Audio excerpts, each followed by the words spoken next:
Australia's human rights watchdog has called for an end to mandatory detention for asylum seekers.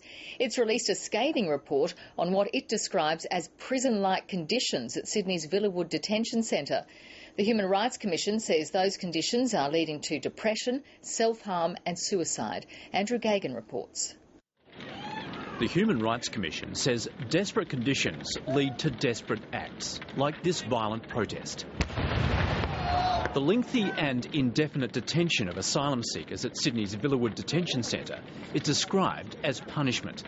The Commission found that many detainees are suffering from mental illness brought on by uncertainty. We saw people with scars from self-harm attempt. We heard of people who'd been swallowing detergent and chemicals in self-harm attempts. And we know that 3 people died in 3 months at Villawood, apparently suicides. Iranian refugee Mohsen Soltani says his 18-month detention at Villawood was like hell. What Australia done punished me worse than my government. Put me in a certain how long in detention without any crime I do.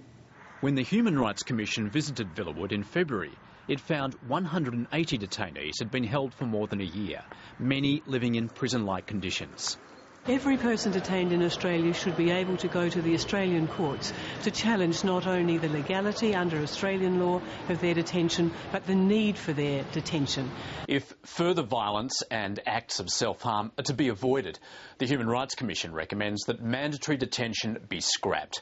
More immediately, it's urging the government to speed up the security clearance process, cutting the time spent in detention. Causing further concern is the government's plan to send 800 asylum seekers to Malaysia for processing, amid claims detainees there suffer canings. And now we have this Malaysia deal where they've rushed it out in a panicked way and haven't got to the most basic human rights criteria of will someone be caned. The government says those people who are transferred to Malaysia will be treated with dignity and respect. Andrew Gagan, ABC News.